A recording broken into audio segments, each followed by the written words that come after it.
A young billionaire hires a poor, pregnant and abandoned woman to take care of his daughter, who uses a wheelchair. Until one day the little girl looks at her and says, "If you ever leave, please tell me, so I won't cry the way I did when my mom left me." He hears this in silence, and his reaction brings everyone to tears. The rain wouldn't stop, drumming against the windows of the small coffee shop. Ava wrapped her fingers around the cheap cup of coffee, trying to savor what little warmth it still offered. Her distant gaze wandered through the nearly empty place at that early hour, 3 months pregnant, with nowhere to call home. "More coffee, honey?" asked the gray-haired waitress. Ava shook her head. She couldn't spend more than she already had. Her savings were vanishing day by day, and now with a baby on the way, desperation was beginning to overwhelm her. The coffee shop was modest, with worn formica tables and cracked leather stools. It wasn't pretty, but at least it was warm. Outside, winter battered the city with its biting gusts, forcing people to hurry along, heads down, fighting against the wind. Ava sighed, instinctively rubbing the still barely visible bump under her loose sweater. She hadn't told anyone, not even her ex-boyfriend, who disappeared the moment she mentioned she was late. She was alone, as she'd always been. Her gaze fell upon a crumpled newspaper on the adjacent table. Someone must have left it there, probably in a rush to leave. She hesitated for a moment, then pulled it closer. Maybe there was a job ad inside. The pages were damp around the edges, stained with coffee. She flipped through them without much hope, until her eyes caught a small ad in the corner of the page, looking for a caregiver for a girl who uses a wheelchair. Live-in position. Must be discreet. An address and a phone number completed. The ad giver read the words again, feeling something stir inside her. A live-in position meant a place to stay, a roof over her head, meals provided, a chance. Without a second thought, she tore out the piece of newspaper and slipped it into her worn coat pocket. "Could I use your phone?" she asked the waitress when she passed by again. 15 minutes later, Ava was hurrying through the drizzling rain, following the directions she had scribbled on a napkin. The neighborhood gradually changed, the houses growing larger, farther apart with high walls and imposing gates.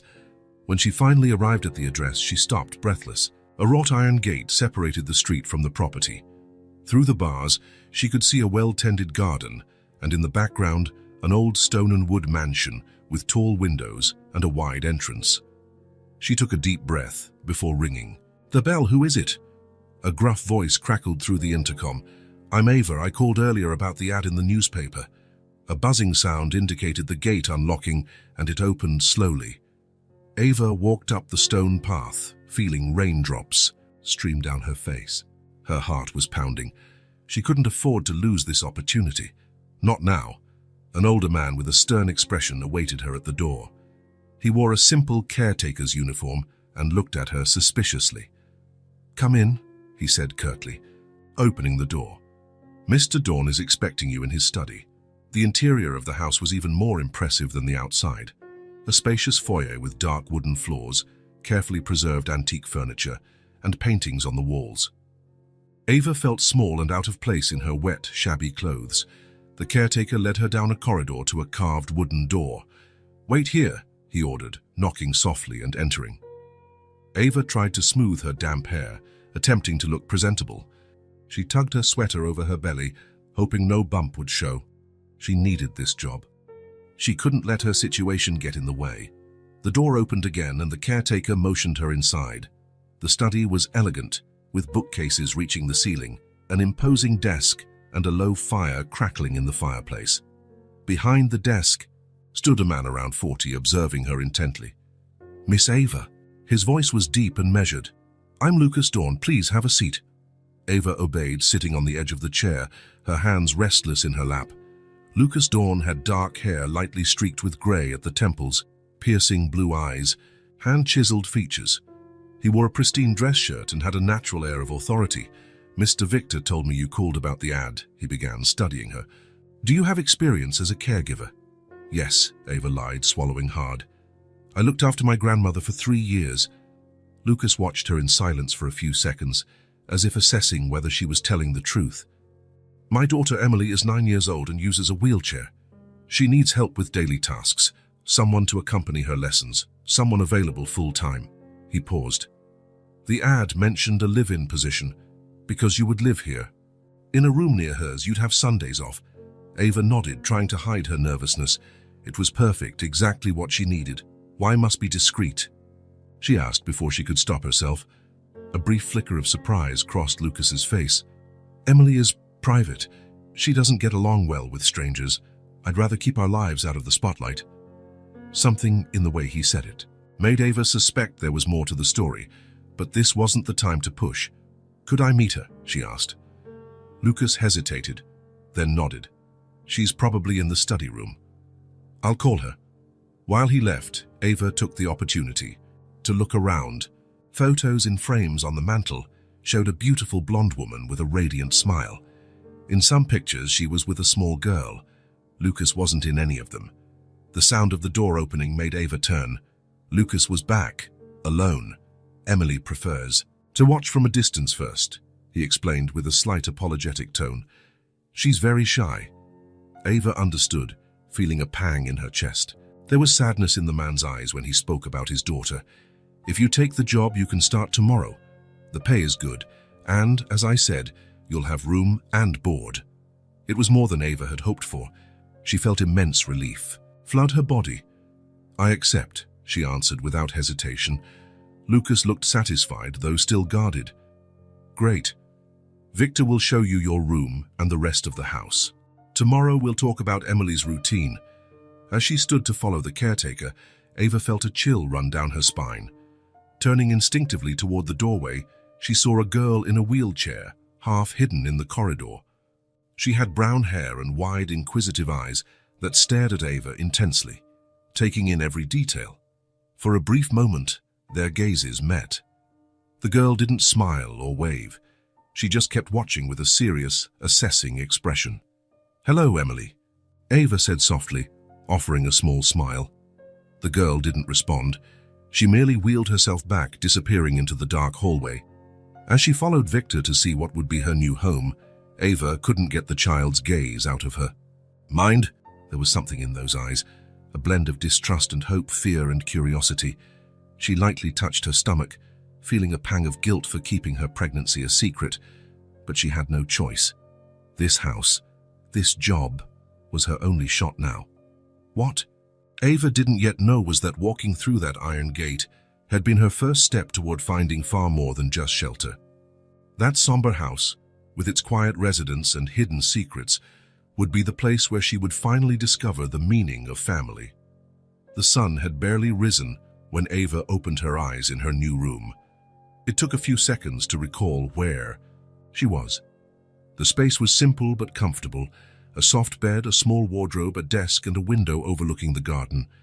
More room than she'd had in recent months. She sat on the edge of the bed, running her hands over her belly. 3 months.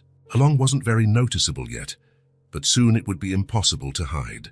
For now, she needed to focus on her job, on earning this family's trust. She dressed quickly, pulling her hair into a simple bun. The clock read 6:30. She didn't know what time Emily woke up, but she wanted to be ready whenever she did. The corridor was silent, broken only by the ticking of an old clock. Ava tiptoed toward the kitchen, memorizing the route. Victor, the caretaker, was already there, preparing coffee. "Good morning," Ava said, trying to sound friendly. He just nodded, not smiling. "What time does Emily usually wake up?" 7, he answered curtly. "Mr. Dawn leaves at 8 for work. He'll be back only for dinner." Ava noticed a tray on the counter, complete with a covered plate, a cup, and a neatly folded napkin. Victor followed her gaze. "That's Mr. Dawn's breakfast. He prefers it in his room before coming down." "And Emily?" "She eats in the dining room at 7:30. Then she has home lessons until noon." With that, the man took the tray and left Ava alone in the kitchen. She hadn't been given specific instructions, so she decided to prepare breakfast for Emily. She found bread, milk, and fruit, arranging a colorful tray with apple slices shaped like a flower next to toast and jam. At 7:20, she headed upstairs with the tray. She found Emily's door slightly ajar and knocked softly. No answer. Gently, she pushed it open. "Emily, Good morning. I brought your breakfast. The room was spacious and surprisingly bright, a contrast to the house's otherwise somber tone. Toys were neatly arranged on shelves, books in order, and a small desk for studying. Emily sat in her wheelchair by the window, watching the garden. She didn't turn when Ava entered. Look, I made a little apple flower for you. Hope you like it. Ava placed the tray on the small table and cautiously approached the girl. Emily remained silent, staring out the window. You like the garden, don't you? It's beautiful. Maybe we can go out there later if you'd like. She spoke casually as if expecting a reply, knowing she probably wouldn't get one. She noticed Emily's fine brown hair, her large, expressive eyes. She would have been a lovely child if not for that distant, sad expression. Shall we have breakfast? It's nice and fresh. Gently, she maneuvered the wheelchair to the table. Emily didn't resist, nor did she help. She let herself be guided like a rag doll. Her eyes, however, tracked Ava's every movement. These toasts look delicious. Want to try one? Ava pretended to eat one herself, smiling, then offered a piece to Emily. The girl didn't reach for it, though her gaze followed the food. That's okay, I'll leave it right here. You can eat when you feel like it. While tidying the room, Ava softly hummed a lullaby. She noticed Emily had turned slightly, watching her surreptitiously. My grandmother used to sing that to me when I was little, she commented casually. She said it scares away the monsters under the bed. For a second, Ava thought she saw a spark of interest in the girl's eyes, but it vanished just as quickly. When she finished tidying, she saw Emily had eaten half a piece of toast and some apple slices. It was a start. The following days settled into a routine. Ava woke up early, made breakfast, helped Emily with her bath and clothes, took her to her home lessons with a private tutor 3 times a week. On other days, Ava read stories to her, organized simple activities. Lucas Dawn was rarely present. He left early and came back late, ate dinner in silence, asked brief questions about Emily's progress, and withdrew to his study. He was polite, but distant, as though an invisible wall separated him from the world. Emily stayed locked in her own silence. Ava discovered, through brief chats with Victor, that the girl had not spoken since the accident that put her in a wheelchair. The same accident that took her mother's life. Before that, she was quite the chatterbox, Victor admitted in a rare moment of openness. Now it's like she's trapped in a bubble. But Ava refused to give up. She kept speaking to Emily as though expecting answers, describing everything she did, sharing stories from her own childhood, singing as she worked. Sometimes she caught Emily's curious gaze, or a slight tilt of the head, as though the girl wanted to follow along more closely. In the kitchen, Ava noticed Emily enjoyed watching her cook. She started narrating each step, explaining why she mixed certain ingredients or why she chose certain spices. See how pretty this dish looks. Colors make all the difference. She served the meals with care, making them visually appealing. She realized Emily ate better when her plate was colorful and nicely arranged. On her second Sunday at the house, her day off, Ava decided not to go anywhere. She felt tired, and besides, she had nowhere to go. She spent the day in her room, resting and reading one of the books she had found in the house's library. Late in the afternoon, she heard a noise in the corridor. She opened the door and found Emily in her wheelchair, parked in front of her, room as though hesitating to knock. "Hi, Emily, want to come in?" The girl didn't respond, didn't gesture, only stayed there with her eyes fixed on Ava. But she didn't resist when Ava gently took hold of the wheelchair and guided her inside. "I was reading an adventure book. Would you like me to read a bit to you?" Emily offered no reply, but her eyes scanned the room curiously. Ava sat on the bed and began reading aloud. After a few minutes, she noticed Emily had moved closer, her gaze locked on the book's illustrations. That was how Lucas found them when he came home earlier than usual. He paused at the door, surprised to see his daughter in Ava's room, apparently engaged by the story. "Mr. Dorn," Ava greeted him with a smile. "We were having an afternoon reading session. Care to join us?" Lucas seemed uncomfortable, as if unsure how to respond to this domestic scene.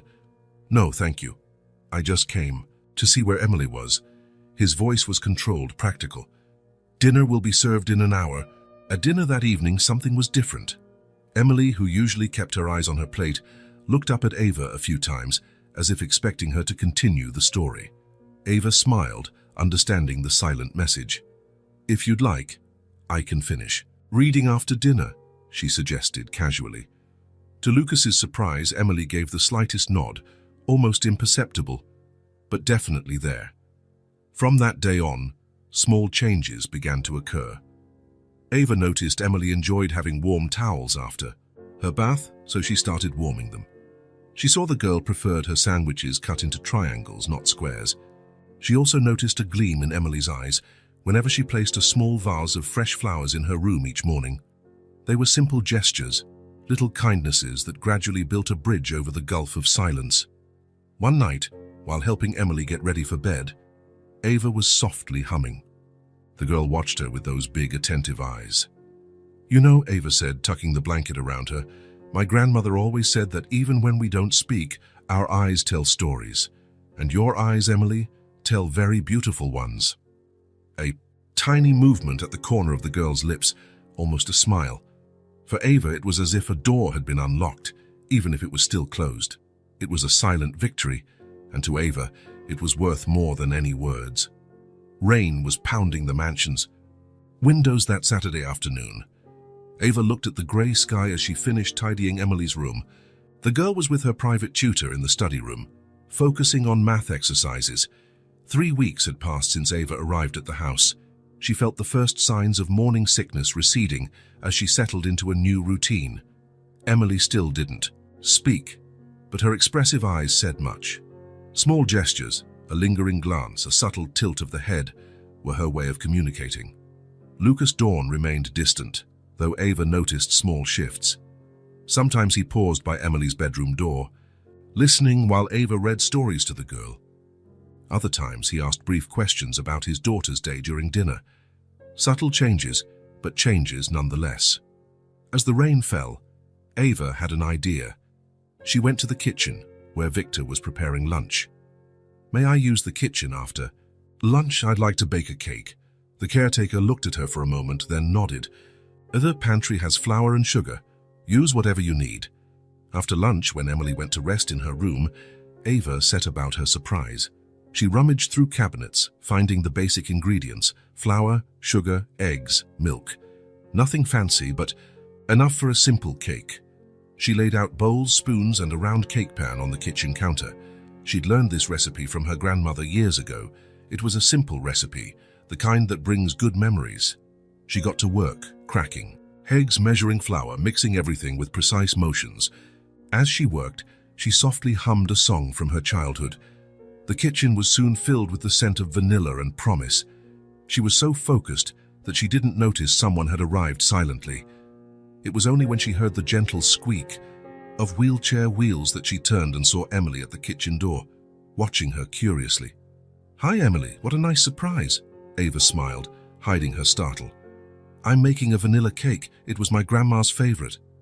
The girl didn't respond, but her eyes scanned the counter, noticing the scattered ingredients and the creamy batter in the big bowl. "Want to see how it's done?" Ava asked casually. Emily didn't reply, but she rolled her chair a bit closer. Ava continued mixing, explaining each step as though hosting a cooking show. "Now comes the most important part, mixing the batter thoroughly so it has no lumps. You need patience." She looked at Emily, who seemed fascinated by the circular motion of the wooden spoon in the batter. "Do you want to try? I can help you." Emily said nothing, but she didn't pull away when Ava moved the bowl nearer. Carefully, Ava opened a drawer and took out a long-handled spoon. "Look, this spoon is perfect for you. The handle is longer, easier to hold." She placed the bowl on a lower part of the counter, within Emily's reach. Then gently she offered her the spoon. For a moment Ava thought the girl wouldn't take it, but to her surprise, Emily reached out and grasped the spoon. Her movements were clumsy at first. Ava placed her hand over Emily's, guiding her gently. "Yes, that's it. Slow and steady, no hurry." Gradually, Emily began stirring on her own. The batter swirled in the bowl, the ingredients blending together. A small everyday miracle was happening in that kitchen. "That's perfect. You're doing great." While Emily stirred, Ava prepared the pan, greasing it with butter and dusting it with flour. Outside, the rain continued, creating a cozy bubble around them. Once the batter was ready, Ava brought the pan over. Now let's pour the batter in carefully. Together, they tilted the bowl over the pan. The golden batter streamed slowly, filling the pan. Emily watched intently, her eyes missing no detail. Perfect. Now into the oven. Ava set the temperature and placed the cake pan in the preheated oven. Emily stayed beside her, waiting. It'll take about 40 minutes to bake. Meanwhile, we can tidy up the kitchen or... Wait, I have a better idea. She took a bit of leftover batter on her finger and licked it. Delicious. Want to try? She ran her finger along the bowl edge again and offered it to Emily. The girl hesitated, then reached out her small hand and touched the batter, bringing it cautiously to her mouth. Her eyes widened slightly, an almost imperceptible reaction, but it meant everything to Ava. It was as though a small ray of sunshine had entered the kitchen despite the rain. Good, right? Tasting the batter is the best part of baking. While they waited for the cake, Ava washed the utensils. Emily stayed close, sometimes reaching out to help, passing a clean spoon, watching the soap bubbles. The smell of fresh cake began to spread through the kitchen, filling the house with a comforting aroma. It smelled like home, something that had been missing for a long time in those silent halls. When the cake was done, Ava carefully took it out of the oven. It looked perfect, golden on top, soft and fluffy inside. Let's wait for it to cool a bit before removing it from the pan. As they waited, Victor showed up at the kitchen door, drawn by the smell. You made a cake? Yes, Ava smiled. Emily helped me. She's quite the little chef. The caretaker looked at the girl, surprised, as if seeing her for the first time. A faint smile appeared on his lined face. It's been a long time since I've smelled this in the house. Mrs. Dorn, her mother, used to bake cakes on Saturdays. Ava felt a pang in her chest. She hadn't known that. She looked at Emily, worried she might have triggered painful memories, but the girl seemed calm, her eyes on the cooling cake. When they finally took the cake out of the pan, Ava placed it on a pretty plate she found in the cupboard. She cut a slice and offered it to Emily. For the best little helper in the kitchen, Emily accepted the plate on her lap, eyeing the cake for a moment before taking a piece with her fingers. She ate slowly, savoring each bite. Her eyes shone. Lucas Dorn arrived home early that day. He paused in the kitchen doorway, observing an unusual scene. His daughter, the caretaker, and the new housekeeper all gathered around a homemade cake. Hi, Mr. Dorn, Ava greeted him. Emily and I made a cake. Would you like some? He hesitated, as he always did when confronted with close-knit situations. Then he stepped forward and accepted the plate Ava offered. It's very good, he said after tasting it, genuinely surprised. Emily mixed the batter. She has a real knack for cooking. Lucas looked at his daughter, a different look in his eyes, something new, a mix of pride and nostalgia. Your mother loved baking cakes, he said quietly. Emily lifted her gaze to her father, and something unspoken passed between them, a momentary connection, fleeting yet real. That night after dinner, Lucas asked Ava to bring a slice of cake to his study. It was the first time he had made such a request. While helping Emily get ready for bed, Ava noticed a subtle change. The girl seemed more relaxed, more present. After brushing her hair, Emily briefly held Ava's hand, a feather-light touch. There were no words, but that gesture said it all. Later, alone in her room, Ava rested her hand on her belly, feeling a new sense of hope growing within her. Perhaps with patience and kindness, the silences in that house could be filled again. The smell of cake still lingered in the air, mixing with something harder to define. Perhaps it was the scent of affection taking root in arid ground, growing. Slowly, with no hurry, like all valuable things, the rainy days gave way to sunshine.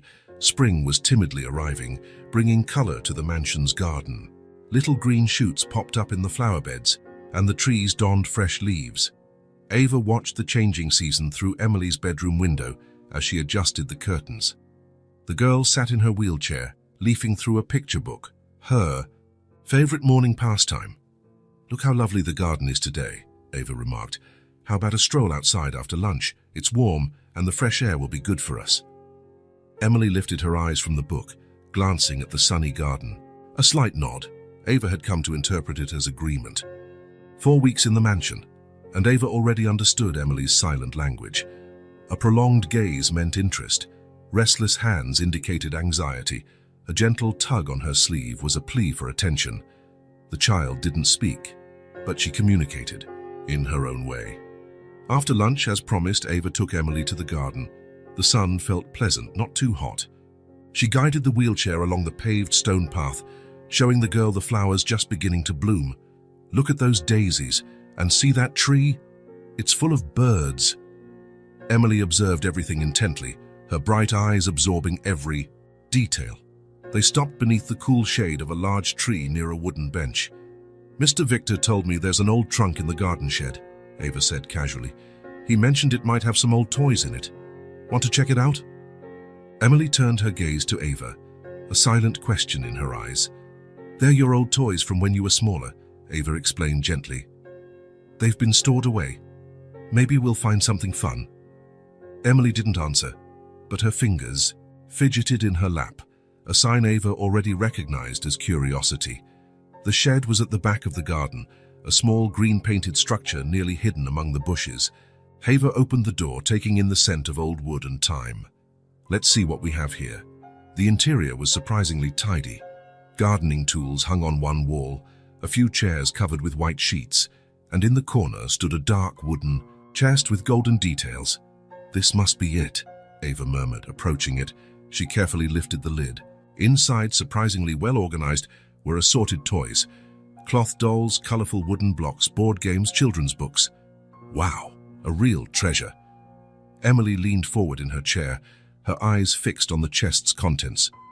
Ava began removing the toys one by one, showing them to the girl. "Look at this doll, her dress is so pretty."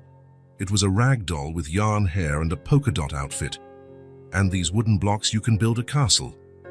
Emily's expression stayed serious, but her eyes followed each item with interest. Ava kept rummaging, finding little cars, a small toy piano, finger puppets.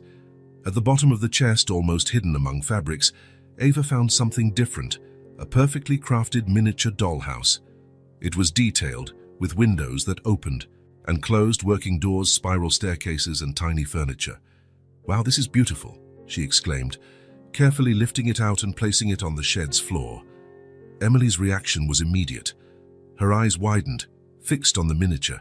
She maneuvered her chair closer, decisively. "You like it?" Emily reached out, touching the little roof with her fingertips as if checking if it was real. Then gently she opened one of the tiny windows. "Shall we take it outside?" "There's better light out there," Ava suggested. Carefully she carried the dollhouse outside. Setting it on the grass under the tree, Emily followed, maneuvering her wheelchair more skillfully than Ava had seen before. In the sunlight, the house revealed even more details: miniature curtains in the windows, a porch with rocking chairs, and even a tiny garden with hand-painted flowers. "It's really something special," Ava commented, sitting on the grass beside Emily's chair. "It even has furniture inside, look." She opened the front of the house, revealing decorated rooms, a living room with sofas, a bedroom with a bed, a kitchen with a table and chairs, all in perfect scale. Emily watched, fascinated.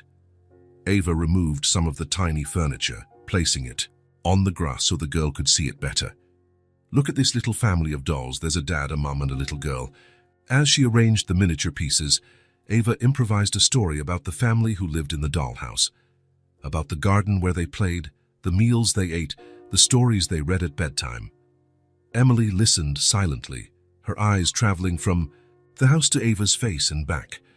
One of her hands left the wheelchair's armrest and picked up the smallest doll.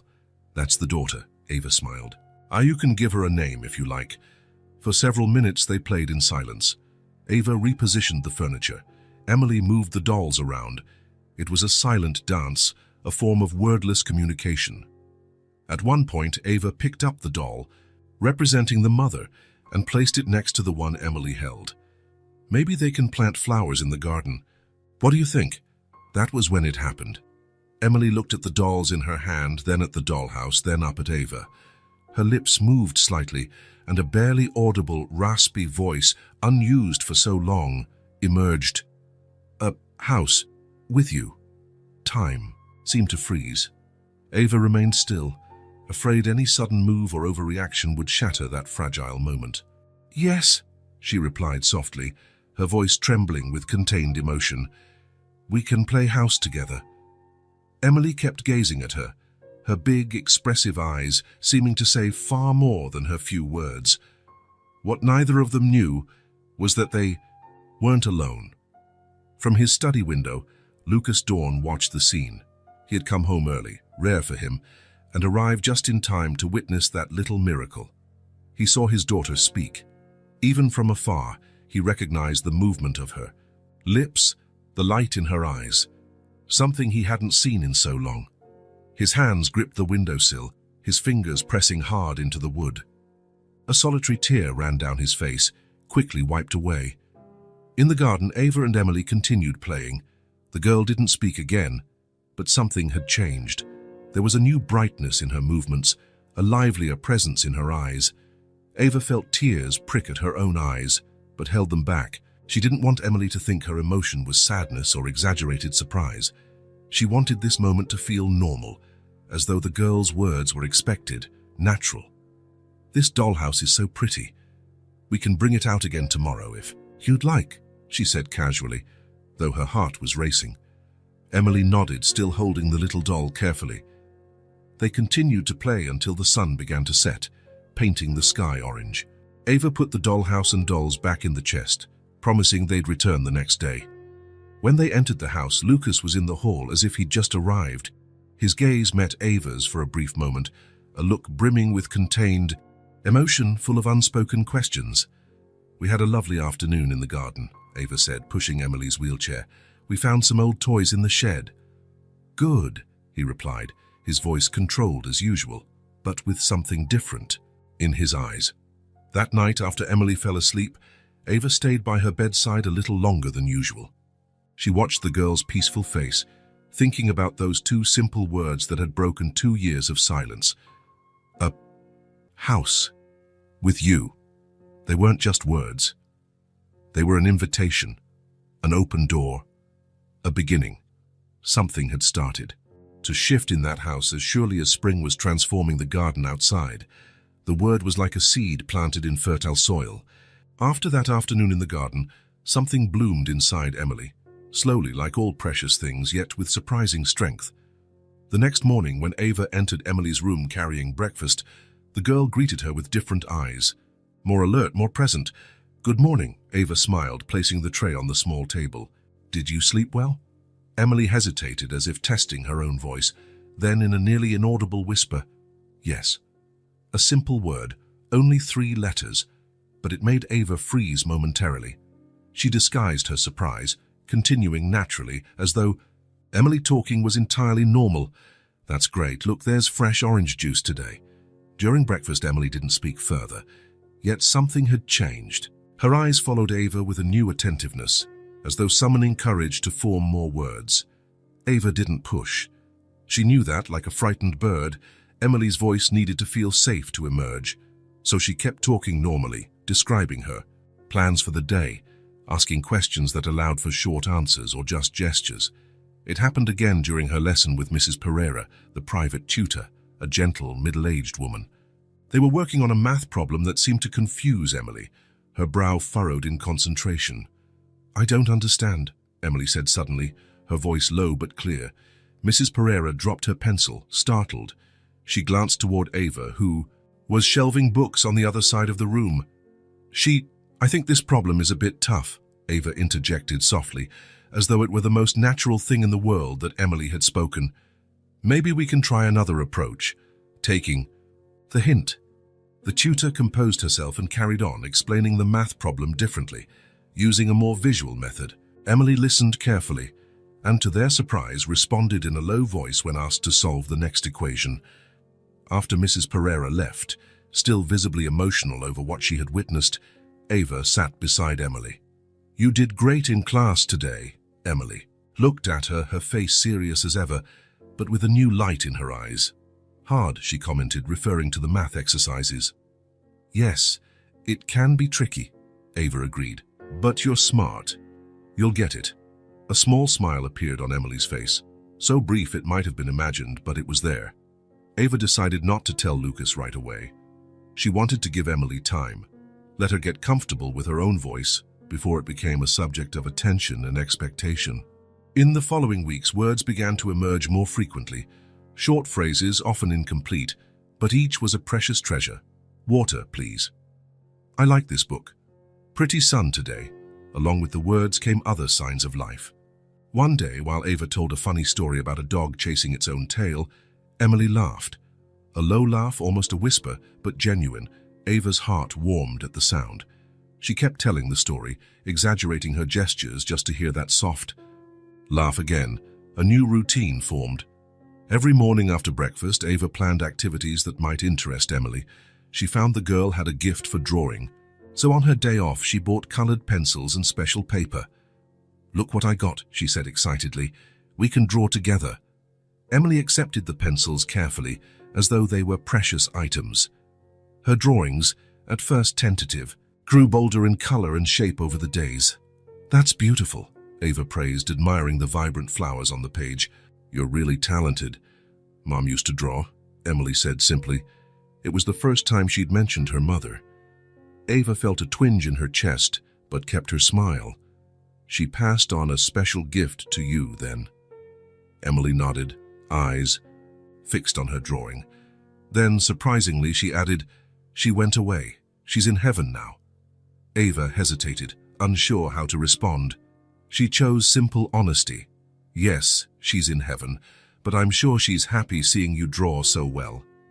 Emily seemed to accept that, turning back to her coloring with renewed focus.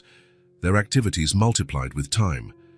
Ava discovered a beading kit at a local craft store. Emily loved the bright colors and the careful precision needed to string the tiny beads. "This one's for you," she said one day, presenting Ava with a bracelet of blue and green beads. "It's beautiful. I'll wear it every day," Ava promised, putting it on immediately. By chance, Lucas noticed the bracelet during dinner. "Nice piece of jewelry," he commented casually. "Emily made it for me," Ava said, seeing the surprise on Lucas's face. "Emily?" The girl looked at her father, then at Ava, then back at her plate. "I made it," she confirmed softly. Lucas looked as though the air had been knocked from him. It was the first time he'd heard his daughter speak in 2 years. His fork remained, suspended in mid-air, forgotten. "It's very pretty," he finally managed, voice hushed. The silence that followed was different from the usual hush of the house. There was tension and anticipation. Ava decided to break the moment before it grew awkward. "Emily's made quite a few bracelets. Maybe she'll make you one too." Emily hesitated, looking at her father. Then, with a slight nod, she agreed. "Blue?" she asked him, her voice still soft but clear. Lucas swallowed hard, visibly moved. "Blue is my favorite color," he answered, voice gentler than Ava had ever heard. After that evening, something shifted in the house's dynamic. Lucas started coming home earlier. Sometimes he appeared during Emily and Ava's activities, observing quietly from a distance, present but not interfering. Ava saw the conflict in his eyes, fear that this new, talking, softly laughing Emily might vanish at any moment. And admiration, a spark of hope that made his blue eyes shine brighter. Spring reached its peak when Ava had the idea for the garden. She noticed Emily liked watching the flowers from the window, so she suggested, "How about we make our own flower bed? We can plant colorful blooms." Emily's eyes lit up at the suggestion. The next day, with Victor's help, they set up a small bed near the tree where they had found the dollhouse. The wheelchair was no obstacle.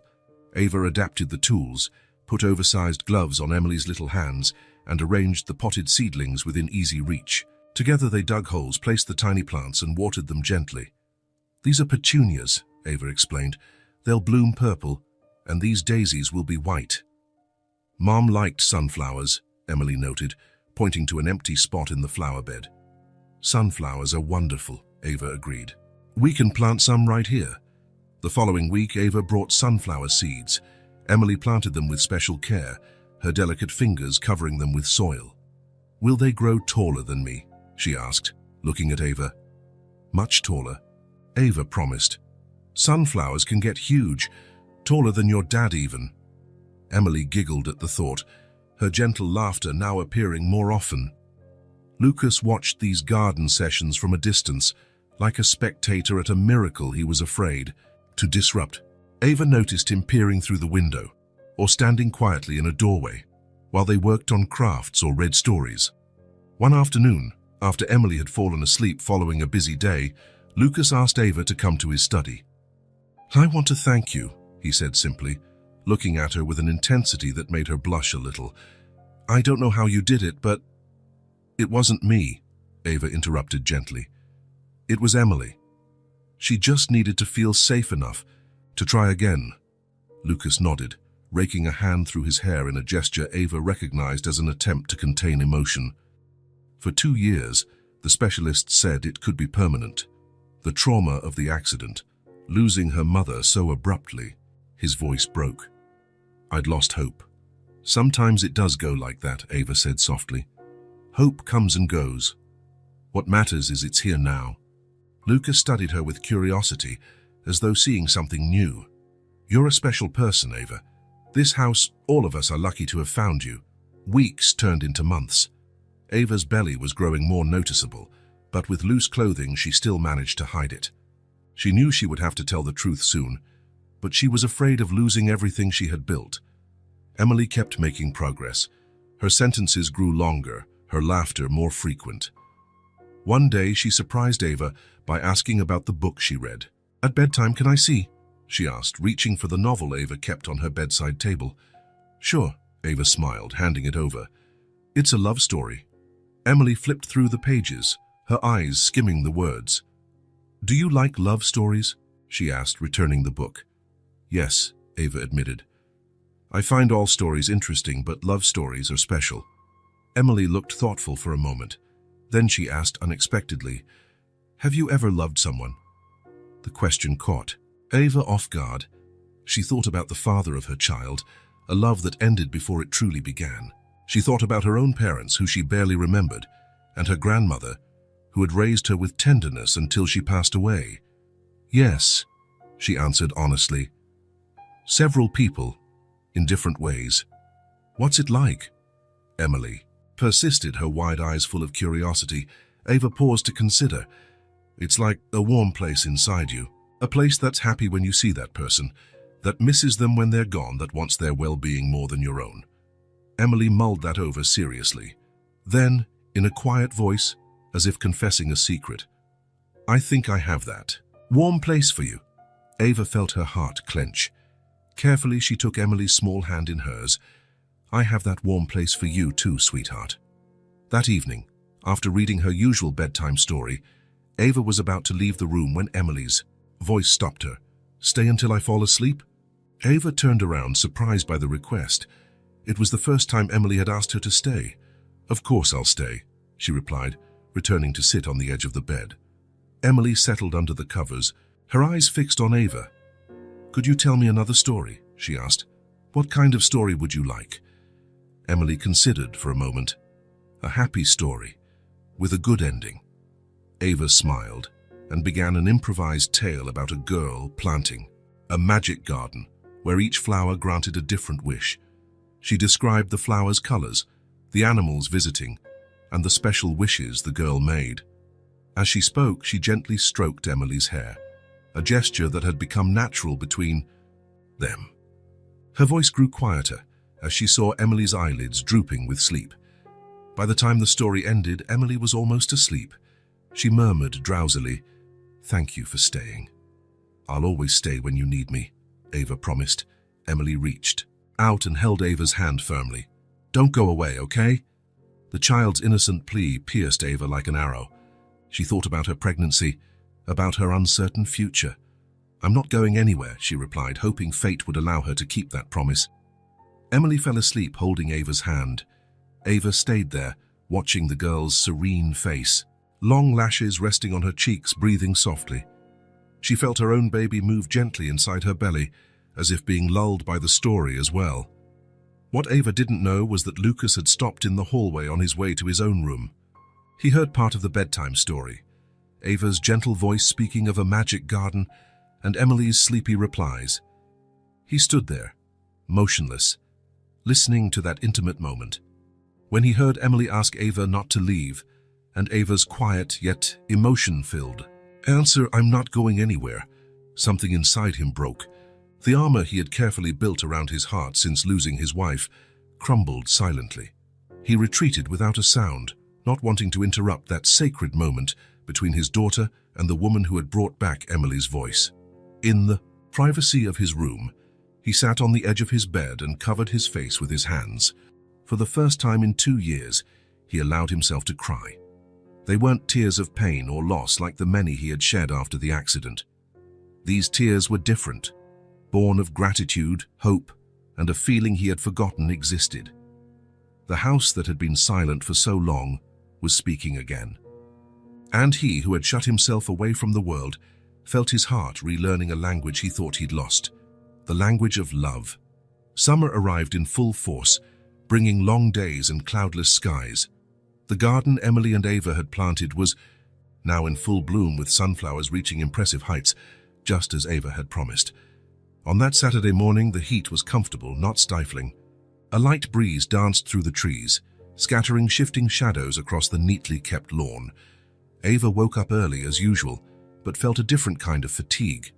Her pregnancy, now in its 5th month, was getting harder to hide. Loose clothes no longer concealed her rounded belly as well, and that morning, looking in the mirror, Ava realized she couldn't put off this conversation much longer. But not today. Today would be special. She had planned a surprise for Emily. After breakfast, while Lucas prepared to leave to take care of some errands at the office, Ava approached Emily, who was leafing through a book in the living room. "I have a fun idea." "For today," she said, eyes shining with excitement. Emily looked up, curious. In the past few months, her face had grown so much more expressive, her eyes revealing emotions that once stayed hidden. "What is it?" she asked.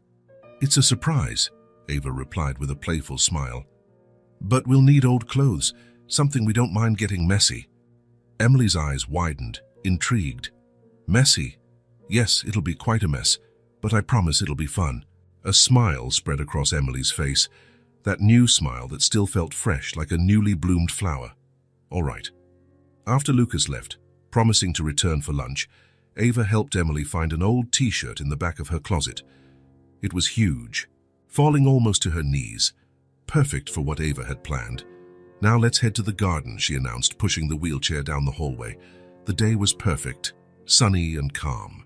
Ava chose a spot under partial shade near the big tree, close to the flower bed they had planted together. With Victor's help, who'd become more friendly over the months, she spread a large tarp on the ground. Emily watched curiously as Ava set out several containers on top of the tarp. "What's that?" "Paint," Ava declared happily, opening the lids to reveal vibrant colors: red, blue, yellow, green, purple. "Safe, non-toxic paint. We can do finger painting." Emily's eyes sparkled with excitement. "Finger painting? Like babies do?" Ava laughed at her observation. "Not just babies. Plenty of famous artists paint with their hands. It's a different way to experience art," she explained, laying large sheets of paper on the tarp. "Shall we try?"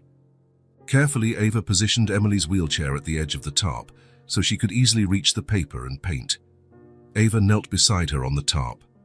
"First, pick a color you like." Emily pointed to the blue right away. "That one? Great choice," Ava smiled, dipping her fingers in the blue paint and pressing them onto the paper, leaving colorful marks. "See? It's simple. You can make dots, lines, or mix colors."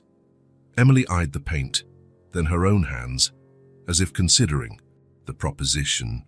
There was a hint of hesitation, fear of the unknown or of making a mess. Ava waited patiently, not pushing her. Finally, Emily reached out and dipped her fingertips into the blue paint. The cold, slimy sensation made her giggle softly. "It feels weird," she remarked, not disliking it. "Try it on the paper," Ava encouraged.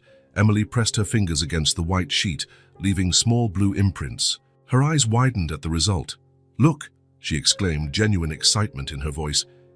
"It's beautiful," Ava agreed. "Want to do more?" That initial mark seemed to break a barrier. Emily dipped her fingers more boldly, then her entire palm, creating patterns on the paper. Strokes, circles, abstract forms. Ava followed her lead, painting on her own sheet, occasionally suggesting new colors or shapes. At first, Emily was methodical, cautious, but gradually the joy of the moment took over. "Can I mix blue and yellow?" she asked, already swirling the colors together. "Sure. Do you know what happens when we mix blue and yellow?" Emily shook her head. "It makes green," Ava explained, showing how the colors changed between her fingers. The magic of color transformation enchanted Emily. Soon she was experimenting with every combination, encouraged by Ava's enthusiastic reactions to each new discovery. Time passed without them noticing. Sheets of painted paper were spread out on the top, drying under the sun while new ones took their place. Both of their hands were covered in a rainbow of paint. It happened while Emily was busy mixing red and blue. She was so focused on creating purple that she didn't notice a drop of paint splashing onto her face. Ava saw it and laughed gently.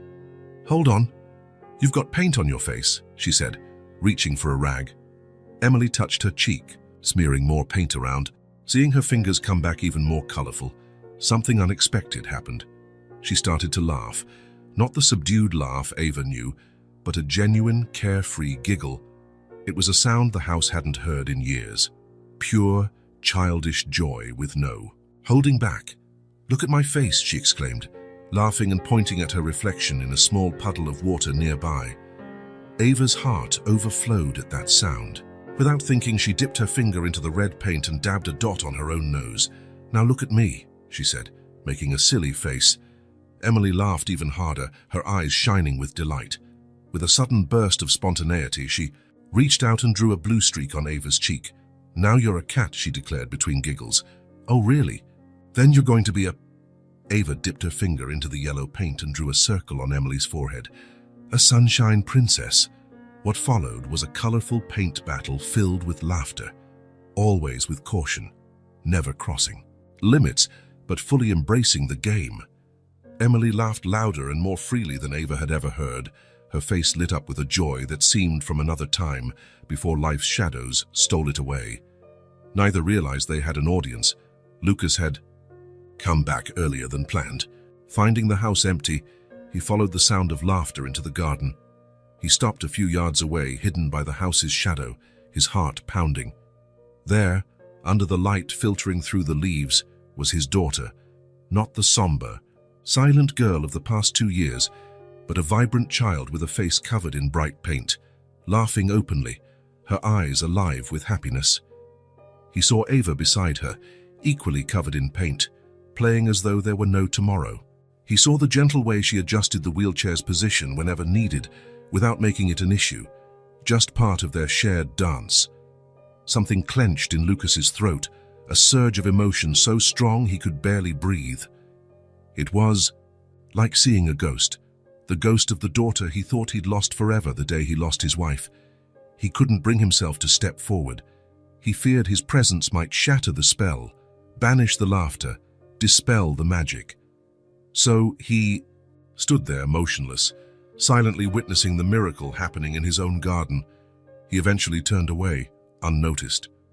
In the privacy of his study, he sank into a leather armchair and let the tears flow. Quietly, not tears of grief, but of a complex mix of emotions. Relief, gratitude, hope, and perhaps guilt that he wasn't the one to reignite that laughter. Outside, the game continued. When they finally grew tired, Ava and Emily surveyed their work. Dozens of brightly painted sheets spread out to dry, their clothes and faces unrecognizable beneath layers of paint. "We need to clean up before lunch," Ava noted, eyeing her. Multicolored hands. Emily nodded, still smiling. Then, as she looked at the creations strewn about, a sudden shift crossed her face. A shadow darkened her eyes, a sudden seriousness. "I really like today," she said softly, her voice calm now. "Me too," Ava replied, beginning to gather the paintings so they wouldn't blow away. "We can do this again sometime." Emily fell silent, her fingers absently toying with the partially dried paint on her hands. When she spoke again, her voice was barely above a whisper. "If you ever leave, just tell me. so I won't cry like I did when my mom left." Time seemed to stand still.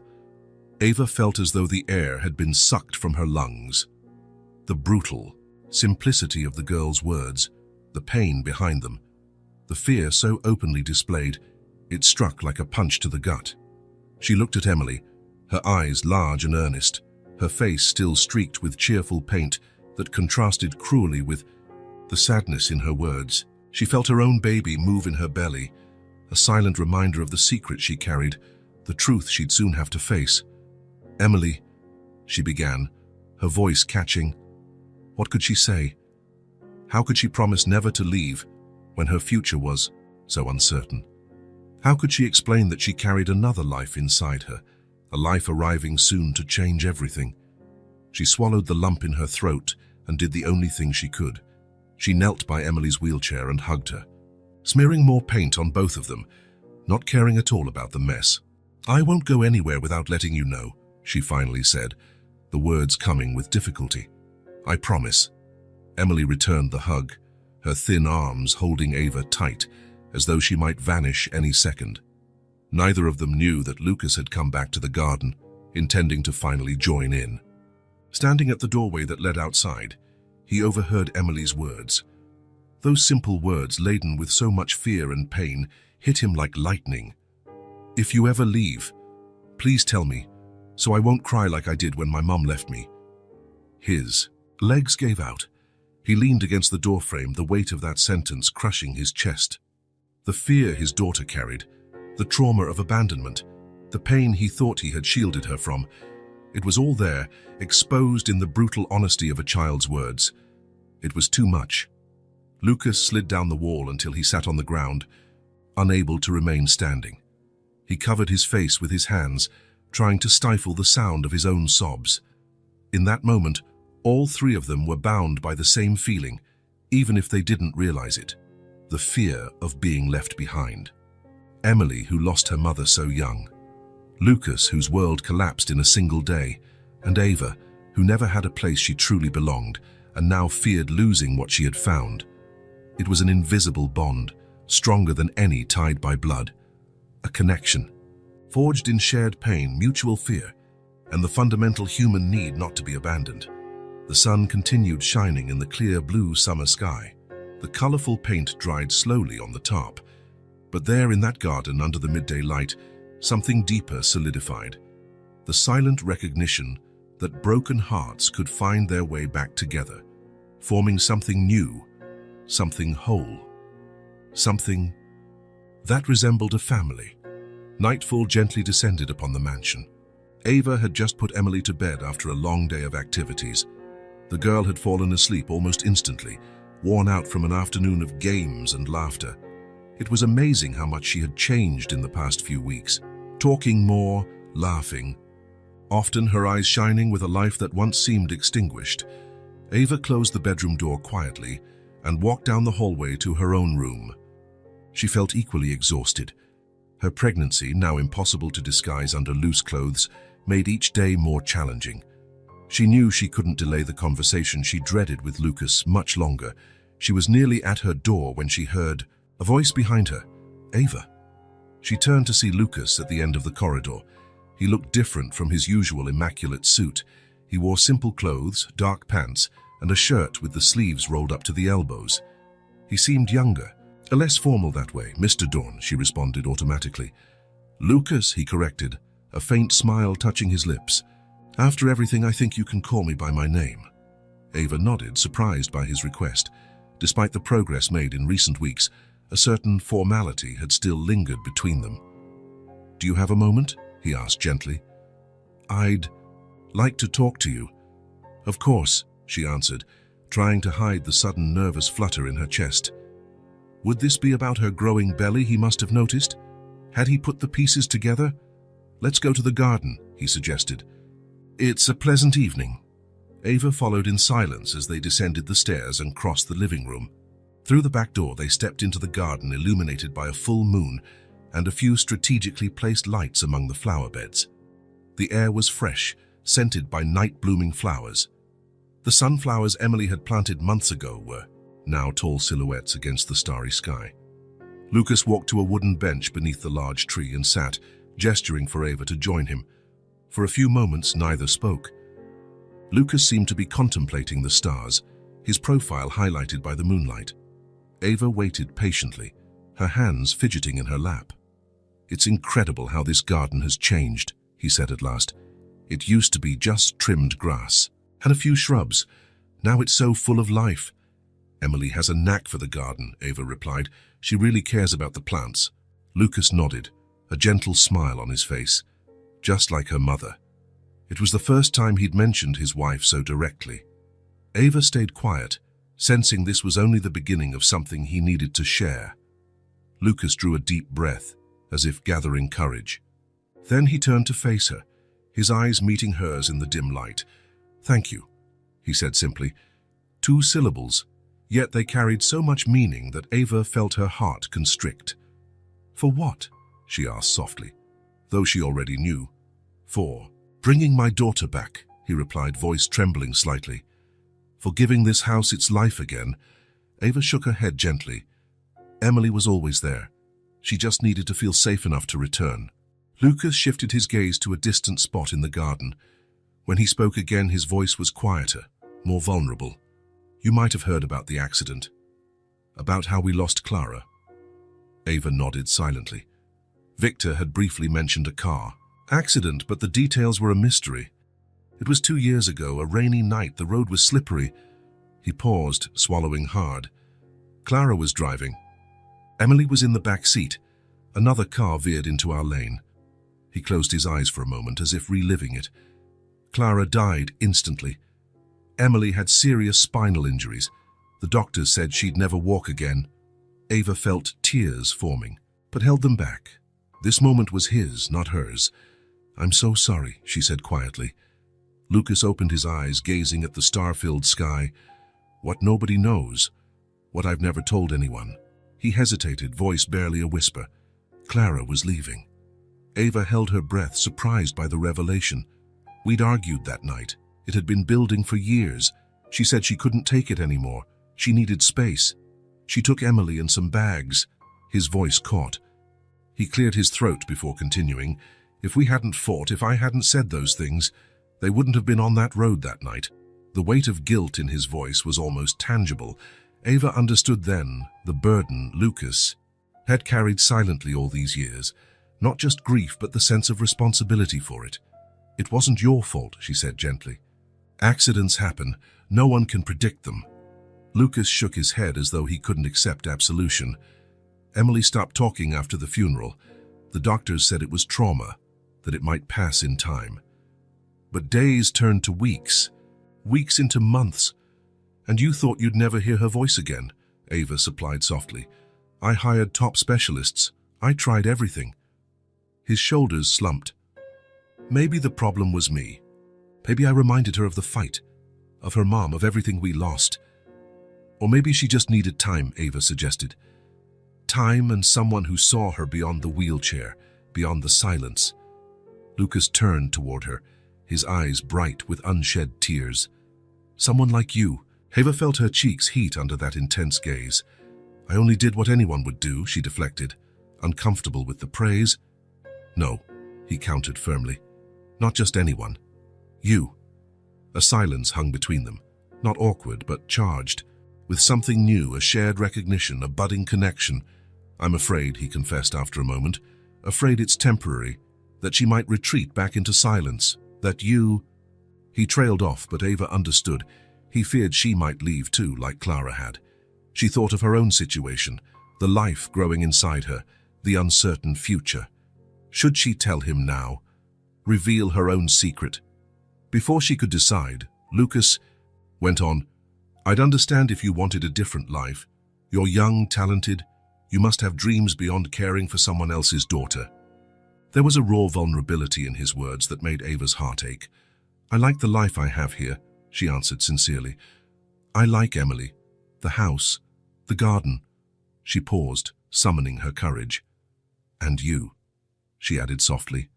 His eyes met hers, surprise and something else shining there. "Thank you for telling me about Clara," she continued. "For trusting me." He nodded slowly. It's strange, he said, a small smile forming. I haven't talked about it in years, but with you it feels natural. Ava understood what he meant. Something had changed between them tonight. The invisible barriers that had maintained a formal distance, employer and employee, were crumbling. In their place, something new and still fragile was emerging. Trust. They remained there, side by side under the starry sky, each with unspoken fears and secrets yet closer than ever before. In the comforting hush of the nighttime garden, with the stars as silent witnesses, Ava realized that no matter what the future held, this moment of true connection was a gift she would always treasure. Ava woke before dawn, feeling a sharp, persistent pain low in her abdomen. She took a deep breath, trying to stay calm. She'd felt similar aches before in recent weeks, but never this intense. She sat up in bed with difficulty, hands instinctively protecting her belly. 5 months pregnant, and each day brought new challenges. Since her talk with Lucas in the garden 3 nights ago, there had been a subtle closeness between them, a silent understanding. But she still hadn't found the courage to share her secret.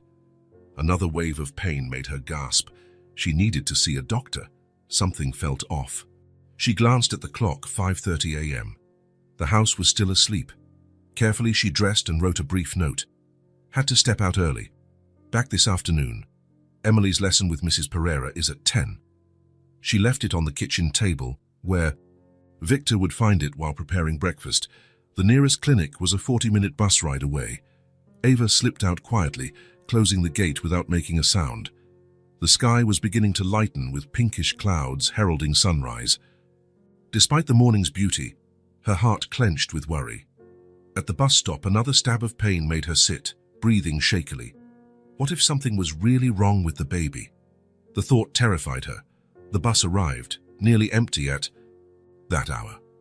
Ava stared out the window, not registering the passing scenery. She thought of Emily, imagining her waking up and not finding Ava there. Over the months they'd created a morning routine. Ava was always the first person Emily saw upon waking. At the clinic, she had to wait almost 2 hours to be seen. The waiting room gradually filled with pregnant women, sick children, elderly patients renewing prescriptions. Ava stayed in a corner, silent, hands protectively over her belly, trying not to dwell on worst-case scenarios. Meanwhile, back at the mansion, Emily woke up. Sunlight was filtering through the curtains when the girl opened her eyes. She stretched and turned toward the door, expecting Ava to come in at any moment with her usual bright smile and breakfast tray. But minutes passed, and the door remained shut. Strange, Ava was never late. "Ava?" she called, her voice still drowsy. No response. Emily propped herself up on her elbows, now more alert. She glanced at the clock on her nightstand, 8:15. Definitely late by Ava's standards. With practiced skill, she moved from the bed to the wheelchair waiting beside it. Over the past months, she'd gained more independence, insisting on doing many tasks by herself. She wheeled herself to the door, opened it, and looked into the empty corridor. "Ava?" she called again, louder this time. Only silence answered, and her heart began to race. She rolled quickly down the hall, checking Ava's room. The door was open, the bed made no sign of her. A wave of discomfort tightened her chest, something between fear and despair. She searched the entire house, the living room, library, kitchen. Finally, she found only Victor, who was busy making breakfast. "Where's Ava?" she asked, her voice unsteady. The caretaker turned, surprised to see Emily by herself so early. "She left a note," he said, pointing to the paper on the table. "Says she had to step out but would be back this afternoon." Emily felt as though the floor vanished beneath her wheelchair. Left? Without saying goodbye? Without explaining where she was going? "She didn't tell me," she murmured, more to herself than to Victor. The caretaker, sensing her rising panic, tried to reassure her. It must have been urgent, she wouldn't leave otherwise. But Emily was no longer listening. In her mind, a terrible certainty formed. Ava had left. Just like her mother. She'd gone without warning, without a goodbye. "She promised," Emily whispered, tears rolling down her cheeks. "She promised she'd tell me." Victor tried to console her with offers of breakfast, promising Ava would return soon. But Emily refused everything, retreating to her room, tears now flowing openly. She stayed there, staring out the window, eyes glued to the gate as though expecting to see Ava return at any moment. The sunflowers they'd planted swayed gently in the breeze, tall and strong, just as Ava had said they would be. Promises. Ava had made so many. When Lucas came down for breakfast, Victor informed him of Ava's absence and Emily's distress. "She's very upset, sir," he explained, worry clear on his face. "I haven't seen her like this since the accident." Lucas felt a pang of dread. Over the past weeks, he'd watched his daughter blossom as though waking from a long winter. The thought of her regressing terrified him. He quickly climbed the stairs, stopping at Emily's bedroom door. He knocked gently. "May I come in, sweetheart?" No reply. He entered anyway. She was still at the window, her face streaked with tears, eyes puffy and red. "Emily," he said softly, approaching her. She didn't turn, just kept gazing at the garden. "Ava will be back," he tried, forcing confidence into his voice. Finally, Emily turned her chair to face him. The expression on her face was one he hadn't seen since just after Clara's funeral, the same lost, devastated look. "She'll come back?" she asked, her voice small and broken. Lucas felt his heart crack. He knelt beside the wheelchair, bringing their eyes level. "Yes," he said, wiping a tear from her cheek. "She left a note saying she'd be back this afternoon." Emily shook her head, inconsolable. "Mom said she'd be back too." The simple statement hit Lucas like a physical blow. Emily never spoke about the accident or that night Clara left after their argument. He'd always assumed she didn't remember or had blocked it out. "Oh, Emily?" he murmured, hugging her awkwardly. "It's not the same. Ava must have had some kind of emergency." "What if she doesn't come back?" Emily sobbed. "What if she left like Mom did?" Lucas had no answers, only the certainty of the love he'd seen in Ava's eyes when she looked at his daughter, a love not easily faked. "She will come back," he repeated, praying he was right. He spent the rest of the morning with Emily, cancelling his work appointments, trying to distract her with games and stories. Mrs. Pereira arrived for lessons but left early. Emily wouldn't focus, constantly checking the clock. At the clinic, Ava was finally seen. The doctor, a kind-eyed middle-aged woman, examined her thoroughly. "They're Braxton Hicks contractions," she explained after the exam. "Normal at this stage, though yours are a bit strong. Your body's under stress." "Is the baby okay?" Ava asked anxiously. "Yes, the heartbeat is strong. Everything seems fine." The doctor paused, eyeing Ava carefully. "But you need to rest more. Are you working too much?" Ava explained her situation, the live-in caretaker job, her responsibilities. She didn't mention that she'd been hiding her pregnancy from her employers. "You have to tell them," the doctor advised, as though reading her mind. "And you need to slow down. These contractions are your body's warning." Ava nodded, knowing the doctor was right. It was time to face reality, as terrifying as it was. She filled a prescription for prenatal vitamins and was told to rest, at least 2 days. When she left the clinic, it was already past noon. She boarded the bus home, exhausted, but relieved the baby was safe. She hadn't expected the scene she found upon returning to the mansion. As she opened the gate, she saw Emily on the porch, wheelchair positioned for a clear view of the entrance. Her face was pale, her eyes red and swollen from crying. Lucas stood beside her, one hand on the girl's shoulder, his expression taut with worry. When they spotted her, both froze for a second. Then Emily let out a sound, a half-sob, half-exclamation of relief. "Ava!" she cried, wheeling herself down the ramp, moving with an urgency Ava had never witnessed. "Emily, what happened?" Ava asked, hurrying forward despite her fatigue. They met halfway. Emily reached out and Ava leaned down to embrace her. The girl clung to her with surprising strength, as though she might vanish. "You came back," she sobbed into Ava's shoulder. "You came back." Ava looked over Emily's head at Lucas. His eyes were filled with relief and a silent question. "Of course I came back," Ava said gently, stroking Emily's hair. "I always come back." Lucas approached, his face revealing the strain of the past hours. "Are you all right?" he asked softly, his gaze scanning Ava's tired features. She hesitated. This was it. The moment. Can we talk later? She asked. I need to explain things to Emily first. He nodded in understanding. Ava guided Emily to her room where they sat together on the bed. With simple words, she explained she had needed to see the doctor because of some pains, that she'd been worried. I'm sorry I didn't tell you, she said, holding the girl's small hands. It was very early and you were asleep. I left a note, but I should have spoken to you. Emily looked at her with those large, solemn eyes. I thought you'd gone for good, she admitted quietly. Like Mom. Ava's throat tightened. No. Sweetheart, I'd never leave without saying goodbye, remember, I promised. Emily nodded slowly. Why were you sick? She asked, concern replacing fear in her eyes. Ava took a deep breath. This wasn't how she'd planned to tell her, but Emily deserved the truth. I'm not sick, she began carefully. I'm expecting a baby. Emily's eyes grew huge. A baby? In your tummy? Yes, Ava smiled, placing a hand on her now obvious bump. Growing right here, Emily stared at her belly in fascination. So that's why your clothes changed? Ava laughed, surprised by her sharp observation. Yes, I've been trying to hide it a bit. I was scared to tell anyone. Why? Emily asked, genuinely puzzled. A simple question, so direct, and indeed why.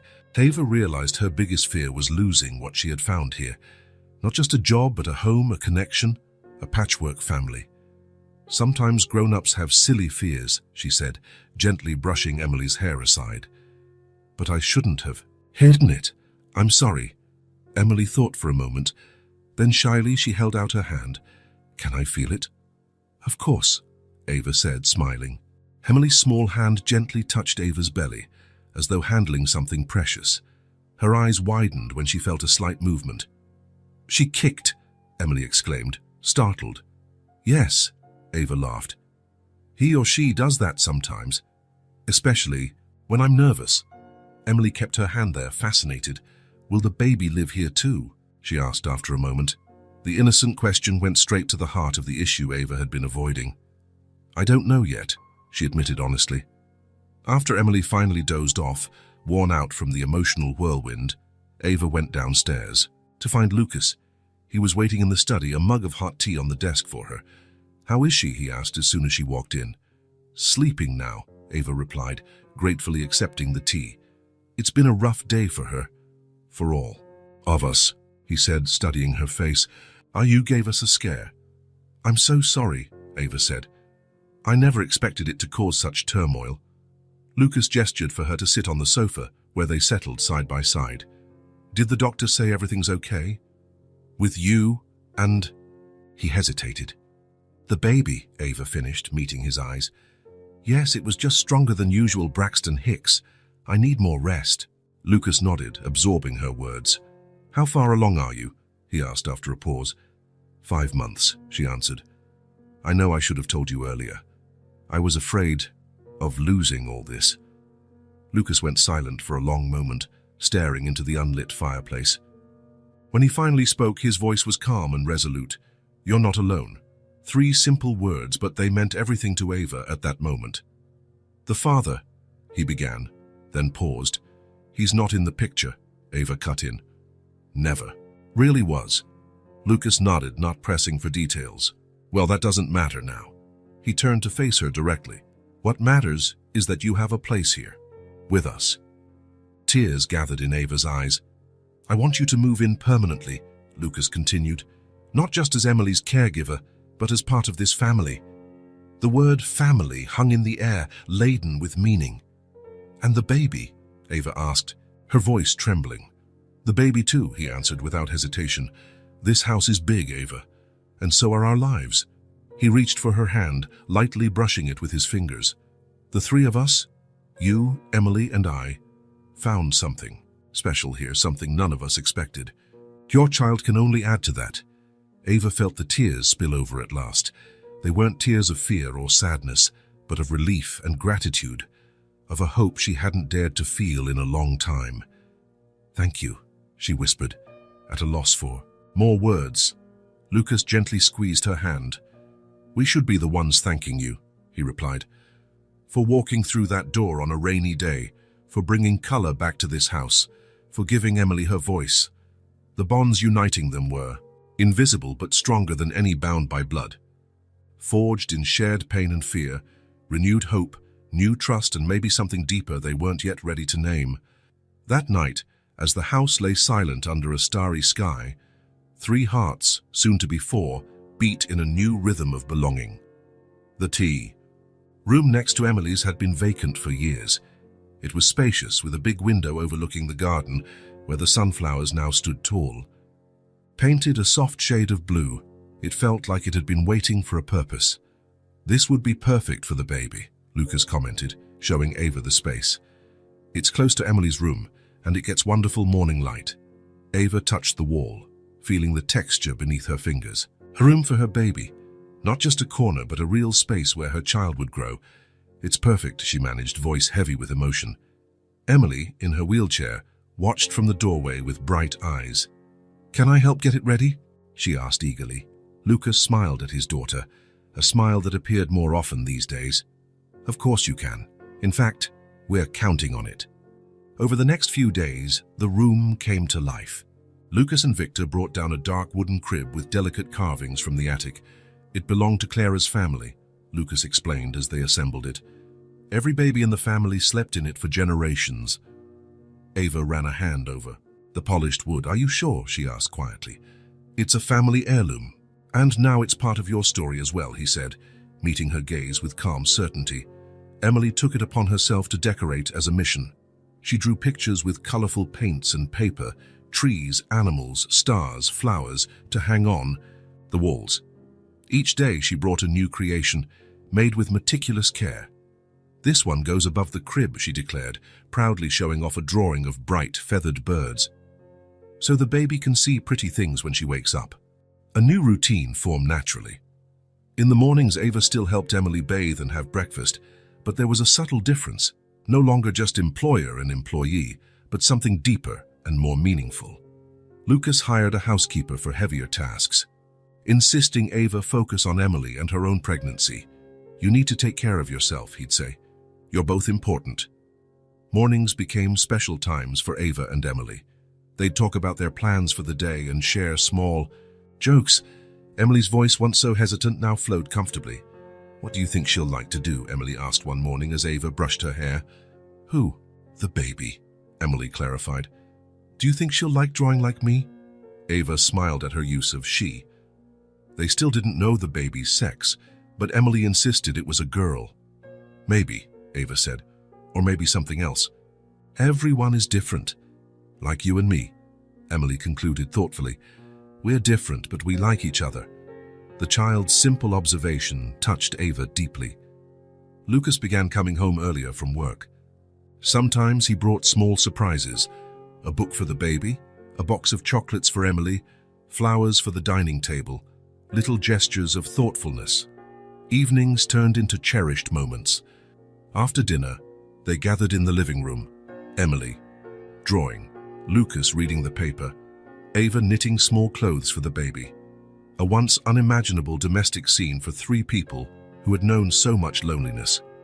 On Sundays, they went out together, visiting the local park where Lucas would push Emily's wheelchair across the grass, pausing to watch ducks on the pond or enjoying ice cream under the trees.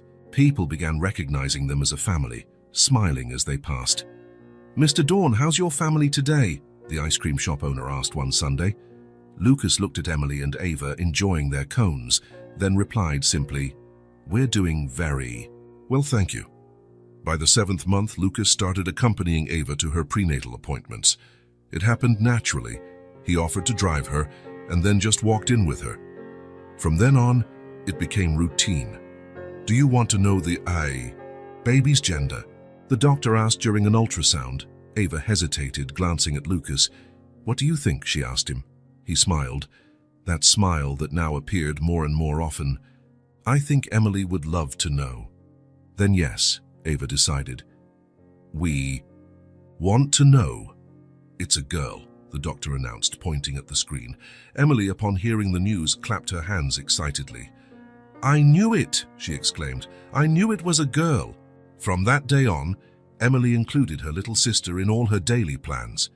"When she's born, I'll read stories to her," she declared, sorting her favorite books. "And I'll teach her how to draw. She'll be very small at first." Ava gently reminded her, "It'll be a while before she can draw." "How long?" "A few years, really." Emily pondered this seriously.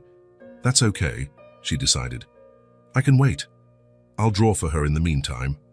And so she did. Every day she produced a new drawing for when my sister grows up. In each one, Emily's wheelchair was depicted, not as the focus but as a natural part of her reality. Time passed, and Ava's belly grew. Autumn arrived, painting the garden with new shades. The now dry sunflowers were carefully cut down by Victor, who saved the seeds at Emily's request, "So we can plant them again next year," she explained. "Me, you, and my little sister." As the 9th month approached, an expectant energy filled the house. The baby's room was ready, decorated with Emily's artwork, soft curtains, the old family crib made up with fresh linens, a rocking chair, sat by the window for late-night feedings. Lucas had read several books on infant care. "Last time I left it all to Clara," he said one evening, organizing a stack of diapers. "That was a mistake. This time I want to be ready to help." Ava felt warmth spread through her chest at his words. This time, as though this was a natural continuation of his family's story. Emily began marking off the days on a colorful calendar she'd drawn. How much longer? She'd ask every morning. "About 3 weeks," Ava would reply patiently. "But babies have their own timetable." "That's so long," Emily sighed. "I want to see Ava's baby now." That phrase, Ava's baby, was how Emily referred to the soon-to-be new arrival. There was both tenderness and a hint of distance in it, as if she wasn't entirely sure of her own role. It was during dinner, about a week before the due date, that Lucas brought it up. "Emily," he began, "you know that when the baby is born, you'll be a big sister, right?" Emily paused, thoughtful. "But the baby isn't in your tummy," she said, looking at her dad. "She's in Ava's tummy." Lucas smiled gently. "Families come together in many ways," he explained, "some by blood, others by heart. The important thing is that the 3 of us, soon to be 4, are a family. Different maybe, but very real." Emily considered this, brow furrowing. "In concentration. So she'll be my sister by heart?" "Exactly," Lucas affirmed. A slow smile spread across Emily's face. "I like that," she declared. "I've always wanted a sister." The next morning, as Ava helped Emily with her bath, Emily watched her belly intently. "Does she move a lot?" Emily asked. "All the time," Ava replied with a grin, "especially when I'm trying to sleep." "Can I feel?" "Of course," Ava answered, guiding Emily's hand to her stomach. They waited quietly. As though responding to the invitation, the baby gave a strong kick right where Emily's hand rested. The girl's eyes widened. "She knows it's me," she exclaimed. "Delighted." "I think so," Ava agreed, tears in her eyes. "She already knows her big sister's voice." Emily kept her hand there, softly talking to the baby, describing all the plans she had once she was born. Ava watched, her heart overflowing with love. When she'd first arrived at this house months ago, she could never have imagined finding not just shelter but a true home. The mansion, once silent and weighed down by sorrow, was alive with activity. The corridors that used to echo with solitary footsteps now resounded with conversation and laughter. The windows, once kept shuttered, opened wide to sun and breeze. For Ava, each day brought a new certainty. For the first time in her life, she was exactly where she belonged. Late at night, after everyone slept, Ava sometimes slipped into the baby's room and sat by the window in the rocking chair. She gazed at the artwork Emily had taped to the walls, at the old crib, at the tiny clothes so neatly folded. "You're lucky," she'd whisper to her belly. "You'll be born surrounded by love. You'll have a family waiting." It was more than Ava herself had ever had, more than she dared hope for. Yet here she was, part of something greater, part of a family stitched together not by blood or law, but by day-to-day choices, by small gestures of kindness, by silent commitments to stay. Emily continued counting the days, marking them off on her colorful calendar, her excitement rising. "I want to see Ava's baby," she repeated like a mantra of expectation and affection. The three, soon four, had found each other in unexpected ways, brought together by chance, need, and fate. In the process, they discovered something rare and precious, a real home, not just a place, but a feeling of belonging. The ties that bound them were invisible, but stronger than any blood relation. Forged in shared pain, mutual fear, renewed hope, new trust, and possibly a love they weren't quite ready to name. That night, as the house slumbered beneath a star-filled sky, three hearts, soon four, beat in the new rhythm of belonging. Heavy, rain pounded the mansion's windows that night as autumn bowed out with a storm, as though the sky wished to cleanse everything before the coming winter. Ava woke up with a start, feeling a pain unlike anything she'd felt before. Her body signaled clearly. The moment had arrived. She inhaled deeply, attempting to steady the mix of fear and excitement. She glanced at the clock, 2:17 a.m. "Easy there, little one," she whispered to her belly, feeling another contraction. "It's still early for you, but I guess you have other plans." She rose from bed with difficulty, walking toward the door. Another contraction forced her to pause, bracing against the wall, breathing hard. Once she could move again, she made her way down the corridor and knocked softly on Lucas's door. He opened almost immediately, as though he hadn't been sleeping. "Ava? What?" His eyes widened when he saw her pained expression. Is the baby?" She nodded, hand protectively cradling her belly. "I think it's time." Lucas moved into action as if he'd rehearsed it countless times. "I'll get the car, your hospital bag, is it ready?" "In my room," Ava said, another contraction making her fold over. "Everything will be fine," he assured her, guiding her arm for support. "We'll go to the hospital right now."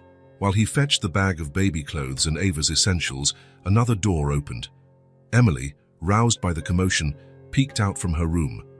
"What's going on?" she asked, rubbing her sleepy eyes. "The baby's coming," Ava managed with a strained smile. "I'm having contractions." Emily's eyes went wide, all traces of sleepiness gone. "Now? In the rain?" "Looks like she chose this special night," Ava replied, doubling over as another contraction hit. Lucas returned with the bag, finding Emily already dressed and in her wheelchair, looking wide awake. "Dad, I have to come," she announced with a conviction that left no room for argument. Lucas hesitated for only a second. "Of course," he agreed. "We're a family. We go together."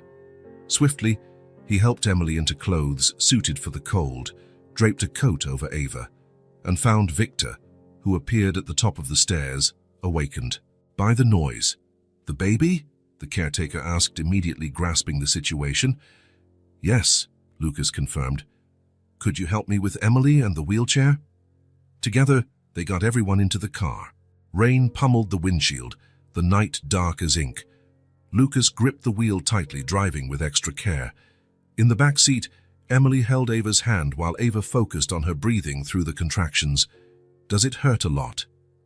Emily asked, worry etched on her face. "Quite a bit," Ava admitted. "But it's worth it. We're about to meet your sister." Emily squeezed her hand even tighter. "You're strong," she declared simply. "You can do this." Her simple words brought tears to Ava's eyes. Who would have thought she'd find such steadfast support in the little girl who, months ago, could barely speak? The hospital was quiet at that hour. Ava was taken straight to an exam room while Lucas and Emily waited. The doctor, a seasoned woman, checked her thoroughly. "You're quite far along," she said. 6 centimeters dilated. "It won't be long now." Ava was moved to the delivery room with Lucas permitted to accompany her. Emily stayed with a kind nurse who brought her hot chocolate and magazines to pass the time. "How long will it take?" she asked, anxious. "Every baby has its own timing," the nurse smiled, "but your sister seems to be in a hurry." In the delivery room, Ava was fully focused on the intensifying contractions. Lucas stood by her, holding her hand, wiping her brow, whispering words of encouragement. "You're amazing," he kept saying, eyes shining with admiration. "We're almost there." The world condensed into pain, breathing, and effort. Ava lost track of time, consumed by the natural rhythm of her body.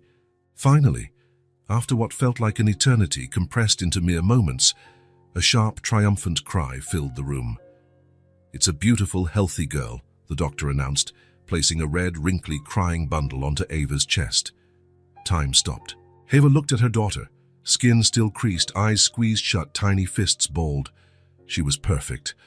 "Hello there, sweetheart," she whispered, tears rolling down her cheeks.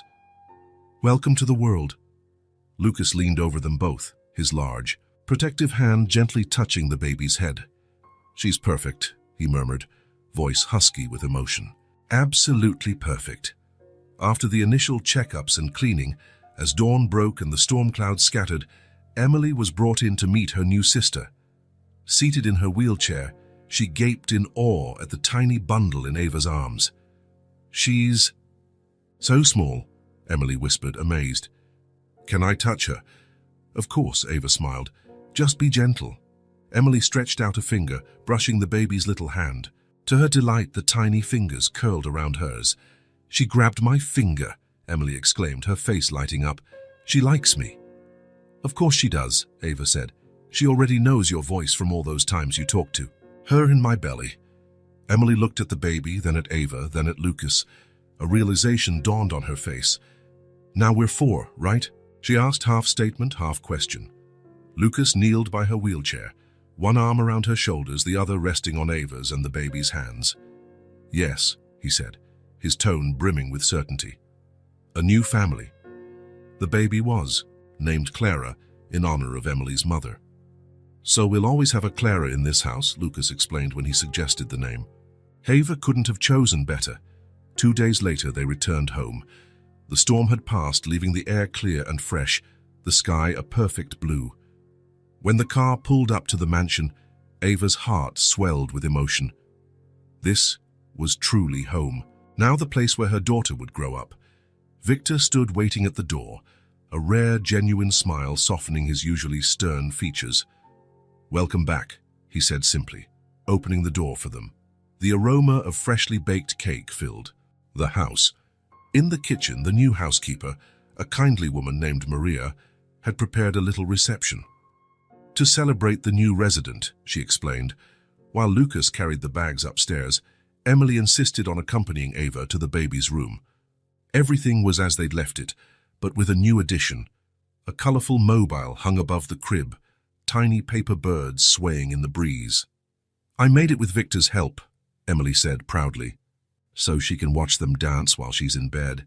Ava placed Clara gently in the crib. The newborn slept soundly, unaware of the moment's significance. Little fists unclenched, face serene, breathing softly. "She looks happy," Emily noted, watching her sister. "I think she is," Ava agreed, leaning down to kiss the baby's forehead. "It's a good place to be happy." Lucas appeared in the doorway, smiling at the scene. For a moment, no one spoke. Words weren't necessary. What they shared ran deeper than language. That night, after Emily fell asleep and Clara was fed and settled, Ava sat in the chair by the window, gazing at the moon shining in the now clear sky. Lucas joined her, bringing 2 cups of tea. "Thank you," he said, sitting on the chair's arm. "For what?" Ava asked, accepting the cup. "For reading that newspaper ad, for coming here, for bringing life back into this house." Ava smiled, feeling more complete than ever before. "Thank you for giving me a home," she said simply. They sat in companionable silence, savoring the quiet night and certain that tomorrow would be bright. In the mansion that once resembled a mausoleum of painful memories, there was now the smell of cake, the sound of laughter, a crib in the room next door. A family had formed, not through blood, but through the conscious choice to remain, to build, to love. Love, at last, had found its home. If this story touched your heart, subscribe to the channel and turn on notifications so you don't miss the next ones. Leave a like because it helps this story get recommended to more people. See you in the next story.